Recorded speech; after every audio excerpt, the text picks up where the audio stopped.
Elias arrived just before sunset, when the sky turns the color of fading metal and shadows begin stretching longer than they should.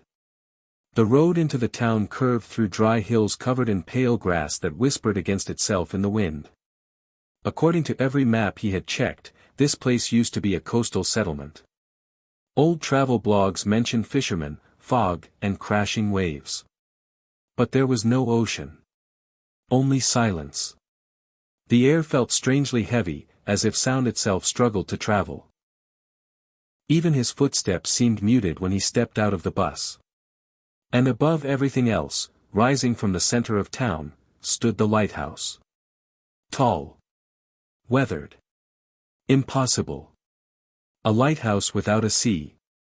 Its glass chamber reflected the dying sunlight, and for a moment Elias felt the unsettling sensation that it was watching him arrive. He told himself it was excitement. He specialized in documenting abandoned places, forgotten architecture, locations that felt disconnected from time. This lighthouse had appeared online only recently, a viral photograph taken by a traveler who claimed the light turned on every night despite the building being officially abandoned for decades. The innkeeper handed him a brass key later that evening. She didn't smile. "Most visitors don't stay long," she said quietly. "Why?" Elias asked. Her eyes drifted toward the lighthouse window. "Because eventually, the light notices them." He laughed politely, assuming it was local folklore meant to entertain tourists. But that night, at exactly 1:17 a.m., his room filled with rotating white light. Not flashing. Searching. And as it crossed his face, Elias felt something strange, not illumination. Recognition. The next morning he walked straight to the lighthouse. Up close, it looked older than expected. The stones were worn smooth as if touched by thousands of hands. Deep scratches marked the doorway, vertical lines repeated again and again at shoulder height. Not random damage. Patterns. The door opened with surprising ease. Inside, the air was cool and carried the scent of dust and oil.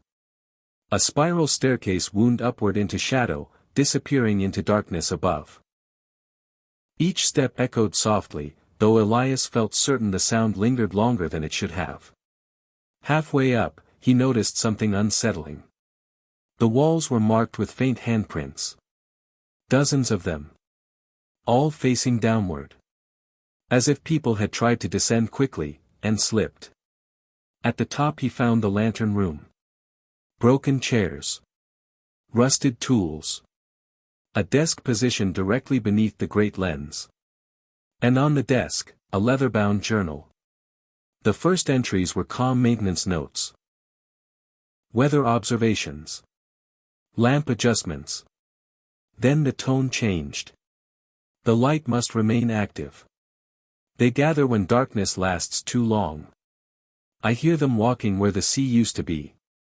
Elias frowned. Walking?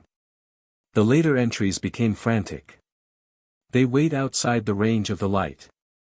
They know I am alone. The light chooses who stays. The final page ended mid-sentence. Ink smeared downward like the writer's hand had been pulled away.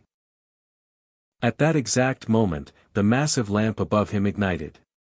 By itself. Elias stayed until evening, telling himself he needed night photographs.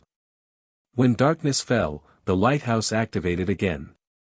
The beam rotated slowly across the empty town. And that was when he noticed the movement. Wherever the light passed, shadows appeared on the streets below. Long silhouettes stretching across walls and pavement.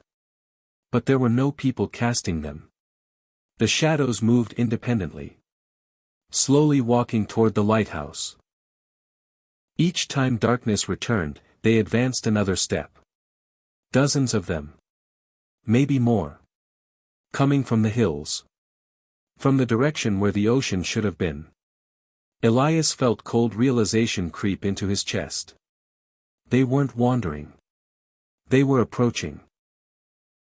Near midnight, the wind stopped entirely. The town fell into unnatural stillness. Then came the sound. A faint tapping from the base of the lighthouse door. Not loud. Patient. Repeated. Elias leaned over the railing and looked down. The light rotated away. Darkness swallowed the entrance. And something moved against the door from outside. Not knocking. Pressing. The beam returned and the movement vanished instantly.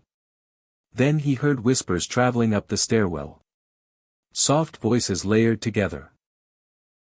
Light burns. Let it rest. The lamp flickered once. Just once. And during that brief darkness Elias heard footsteps inside the tower, below him. Climbing. Searching the room again, Elias found a photograph hidden beneath the journal cover. The previous keeper stood beside the lens. Young. Tired. Familiar. Too familiar. The realization struck slowly. The man looked exactly like him. Same eyes. Same expression. Behind the photo, new writing appeared in the journal, ink forming as if written by invisible hands. The light has chosen again. The staircase below filled with shifting darkness. Shapes stretching upward but stopping each time the beam returned. Elias understood then. The lighthouse wasn't abandoned. It was maintained. By whoever the light refused to let leave. Morning came quietly. The town looked peaceful again. The innkeeper watched from her window. The lighthouse shone brighter than ever. Inside, Elias stood beside the lamp. He no longer felt fear. Only responsibility. At night he could see them clearly now, the figures walking endlessly beyond the hills, searching for a path back into the world. The journal lay open before him. He wrote carefully. The light must never go out. Because he finally understood. The lighthouse wasn't guiding ships. There was no sea anymore. It was guarding something far worse from returning. And far below the hills. Something waited patiently for the day the light would finally sleep.